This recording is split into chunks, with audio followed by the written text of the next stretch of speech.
એકદમ કણીદાર પોચો અને કોઈ પણ વ્યક્તિ આસાનીથી ખાઈ શકે ને તેવો આજે આપણે મોહનથાળની રેસીપી બનાવીશું. એકદમ સ્વાદિષ્ટ એવો બનીને તૈયાર થશે અને પરફેક્ટ માપ સાથે હું તમને શીખવાડીશ. તો વિડીયોને જરૂરથી એન્ડ સુધી જોતા રહેજો.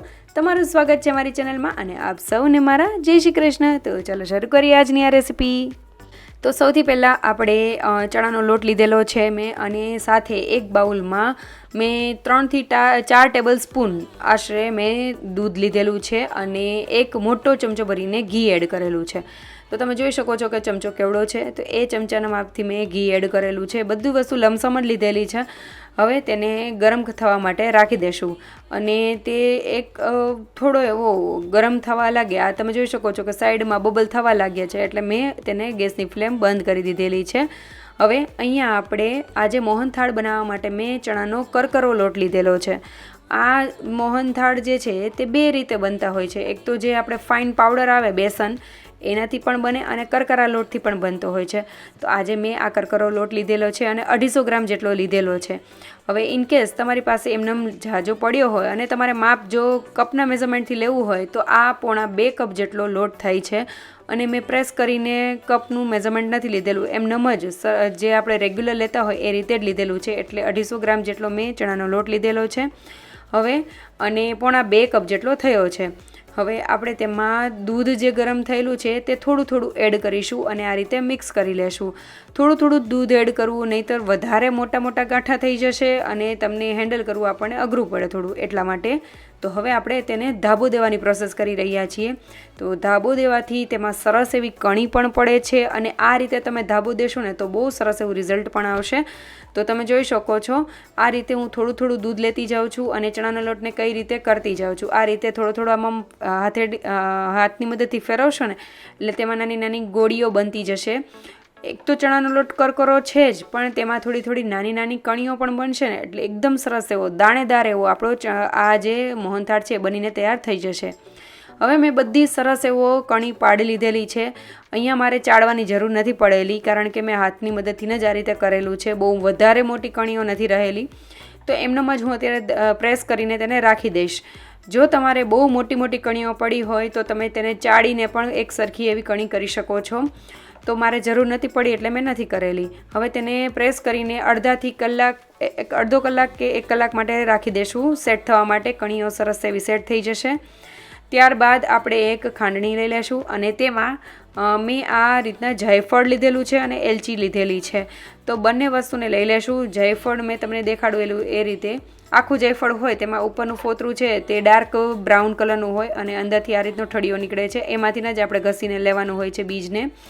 તો આ રીતે આપણે કરી લેશું, એકદમ ખાંડીને તૈયાર કરી લેશું. હવે મેં અહીંયા ડ્રાયફ્રૂટ માટે કાજુ અને બદામ લીધેલા છે. તો થોડા એવા કાજુ બદામ ઉપર ગાર્નિશિંગ માટે લઈ લેશું અને તેને પણ પહેલાં કતરણ કરીને આ રીતે રાખી દેશું, જેથી કરીને આપણે લાસ્ટમાં જ્યારે આપણે બધી વસ્તુ પ્રિપેર થઈ જાય એટલે ત્યારે આપણે ઉતાવળ ન કરવી પડે. હવે આપણે એક પેન લઈ લેશું. પેનમાં આ જે આપણે ધાબો દીધેલું હતું જે મિક્સચર, તે સરસ એવું સેટ થઈ ગયું છે. અડધો કલાક થઈ ગયો છે. તો તેને મોટા લોયામાં એડ કરી દેશું અને તેમાં હવે હું ઘી એડ કરીશ. જનરલી કેવું હોય કે જ્યારે આપણે ઘી, ચણાનો લોટ અને ખાંડનું માપ ત્રણે સરખું લેવાનું હોય છે. એટલે 1 કપ ચણાનો લોટ હોય તો 1 કપ ખાંડ, 1 કપ ઘી લેવાનું હોય છે. અને જો તમારે ઓછા ખાંડવાળું ખાવું હોય તો તમે ખાંડની ક્વોન્ટિટી એટલે કે જે શુગર છે તે ઓછું કરી શકો છો, પણ ઘીનું માપ સેમ લેવાનું હોય છે. જેટલો ચણાનો લોટ એટલું જ ઘીનું માપ લેવાનું હોય છે. પણ તમારે જો આ રીતે કોઈ મેઝરમેન્ટ ન લીધેલું હોય તો અટકળે કઈ રીતે કરવું, તો એ મેં દેખાડેલું છે. તો આ રીતે આપણે પહેલાં લોટ એડ કરી દેવો અને એમાં થોડું ઘી એડ કરતું જવું અને તમે મિક્સ કરતા જશો લો ફ્લેમ ઉપર લોટ, એટલે તમને ખ્યાલ આવતો જશે. થોડી વાર હલાવશો એટલે તમને ખ્યાલ આવી જશે. તમે જોઈ શકો છો કે પહેલાં થોડું ઘટ મિક્સચર હતું, હવે થોડું ઢીલું મિક્સચર થઈ ગયું છે. તો આ રીતનું આપણું મિક્સચર તૈયાર થવું જોઈએ. આ રીતે સરસ એવું ઢીલું મિક્સચર તૈયાર થઈ જાય એટલે લો ફ્લેમ ઉપર આપણે કન્ટિન્યુઅસલી તેને હલાવતા જશું. બને ત્યાં સુધી કડાઈને એકદમ જાડા તળિયાવાળી લેવી, જેથી કરીને તે સરસ એવો આપણો જે લોટ છે તે શેકાય. નહીંતર કેવું થાય કે પતલા તળિયાવાળી કડાઈ હોય તો તેમાં એકદમ જલ્દીથી ડાર્ક કલર આવી જાય અને સરખો શેકાય પણ નહીં. તો આ રીતે આપણે કન્ટિન્યુઅસલી હલાવતા જશું. ધીમે ધીમે જે લોટ છે તે ફૂલાવા લાગશે, હળવો બનતો જશે અને ધીમે ધીમે તેનો કલર ચેન્જ પણ થતો જશે. તો તમે જોઈ શકો છો કે કેવા આપણા દાણા પડ્યા છે, એકદમ સરસ એવો દાણેદારા બને છે. અને તમે આ રીતે જ્યારે ધાબો દઈને થોડી વાર માટે સેટ કરવા રાખો ને એટલે તેની કણી સરસ એવી રહે છે. ઘણી વખત કેવું થતું હોય કે કણી જે છે ધાબો દીધેલો હોય તો તેમાં કણી પાડેલી હોય ને તો તે બેસી જતી હોય અને લીસા જેવો થતો જતો હોય છે મોહનથાળ. પણ આમાં એવું કંઈ જ નહીં થાય. તમે એક વખત જરૂરથી આ રીતે ટ્રાય કરજો. હવે કન્ટિન્યુઅસલી આપણે હલાવતા જશું, પણ લો ફ્લેમ ઉપર રાખીશું એટલે ધીમે ધીમે તે શેકાશે. તેનો ટેસ્ટ ખૂબ જ સરસ એવો આવશે. હવે આ રીતનો ગોલ્ડન બ્રાઉન કલરનો થઈ જાય ત્યાં સુધી આપણે કરવાનું છે. તેનો દાણો જ ગોલ્ડન બ્રાઉન કલરનો થશે એટલે તમને ખ્યાલ આવી જશે. હવે આ રીતે થાય ત્યારે 2 થી 3 ટેબલ સ્પૂન જેટલું દૂધ આપણે એડ કરીશું. દૂધ એડ કરીએ ત્યારે ખાસ ધ્યાન રાખવાનું, એક હાથે હલાવતું જવું અને એક હાથે જ્યારે દૂધ એડ કર્યો એ પ્રોસેસ કરવાની, જેથી કરીને શું થાય કે જ્યારે આ તમે જોઈ શકો છો કે દૂધ એડ કરીએ ને તો ઉપર બબલ આવવા લાગે છે, તો એ ન થાય. એટલે મતલબ આપણે હેન્ડલ કરી શકીએ. અને નીચે ખાસ ધ્યાન રાખવું, દૂધ જ્યારે એડ કરો ને ત્યારે હલાવવાનું રીઝન એ પણ છે, નીચે તમે જોઈ શકો છો કે આ મેં કન્ટિન્યુઅસ હલાવેલું છે ને તો પણ નીચે થોડું બેસી ગયું છે. દૂધ એડ કરવાનું રીઝન એ જ છે કે તેનાથી સરસ એવો સોફ્ટ એવો આપણો જે દાણો છે એ તૈયાર થશે. એટલે મોહનથાળ મસ્ત સોફ્ટ એવો તૈયાર થશે. અને હવે આ રીતે થઈ જાય અને જ્યારે આપણે દૂધ એડ કરવાનું હોય એ લાસ્ટમાં જ એડ કરવું, જ્યારે આપણો સરસ એવો લોટ શેકાઈ જાય ત્યારે. હવે લોટ શેકાઈ ગયો છે તેને એક બાઉલમાં કાઢી લેશું અને ચાસણી તૈયાર કરી લેશું. તો એક પેન લીધેલું છે, તેમાં મેં અહીંયા આપણે જે કપના માપથી લીધેલું હતું તે જ કપનું માપ લીધેલું છે. તો તેના માપથી મેં 1.5 કપ જેટલી ખાંડ લીધેલી છે. આ માપ પરફેક્ટ છે. જો તમારે આના કરતાં પણ થોડુંક ઓછું, જો તમે ઓછું ગળ્યું ખાવા ઈચ્છતા હોય તો કરી શકો છો. જનરલી ત્રણેય માપ સરખું હોય છે, પણ મેં થોડું ઓછું લીધેલું છે કારણ કે આપણો ચણાનો લોટ છે તે 2.5 કપ જેટલો થયો હતો એટલા માટે.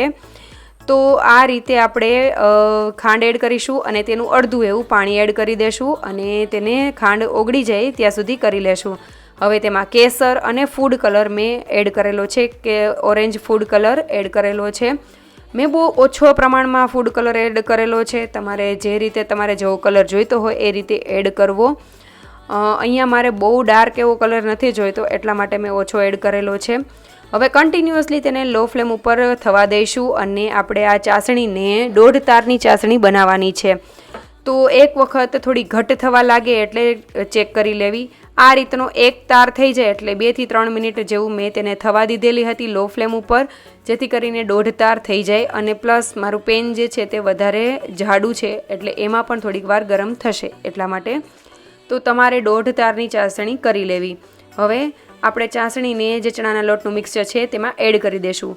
ચણાના લોટનું મિક્સચર જે છે તે એટલે કે જે આપણું દાણાવાળું મિક્સચર તૈયાર થયું છે તેને મોટા પોળા લોયું હોય એમાં એડ કરવું, જેથી કરીને આપણે હલાવવા ટાઈમે સરખું રહે. તો ચાસણી એડ કર્યા પછી તેમાં મેં એલચી અને જાયફળનો પાવડર એડ કરેલો છે અને ત્યારબાદ મેં કન્ટિન્યુઅસલી આ રીતે ધીમે ધીમે હલાવતી ગઈ હતી. જ્યારે આપણે ચાસણી એડ કરીએ ત્યારે એમ બેટર જે છે તે ઢીલું હોય અને જેમ જેમ તે ઠંડુ થશે ને એટલે આ રીતનું તૈયાર થશે. જો તમારે એકદમ જો તમે કડક ચાસણી લેશો, 2 તારની ચાસણી થઈ જશે તો તરત જ સેટ થઈ જાય છે. તો તમે આવું હલાવવાનું કેવું નહીં આવે, ત્યાં તમારે તરત જ જામવા લાગશે. પણ આ રીતની 1.5 તારની ચાસણી લેશો ને એટલે પરફેક્ટલી તમારો જે મોહનથાળ છે ને તે તૈયાર થશે.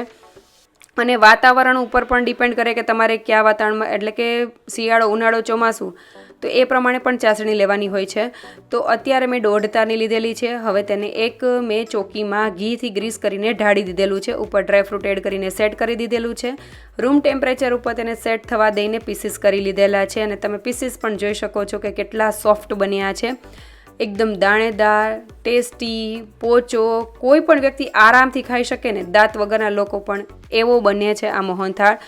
સોફ્ટ પણ એટલો છે, ટેસ્ટમાં પણ નંબર 1 બને છે અને સરળ પણ એટલો છે. તમે એક વખત બનાવશો ને તો ચોક્કસથી હર વખત બનાવશો અને તમે જોઈ શકો છો મોઢામાં મૂકતા ઓગળી જાય ને તેવો બને છે. તો ચોક્કસથી બનાવજો આ શ્રાવણ મહિનામાં. અને જો તમને રેસીપી સારી લાગી હોય તો લાઇક, શેર અને સબસ્ક્રાઈબ કરજો. કમેન્ટ કરવાનું ભૂલતા નહીં. Thank you for watching.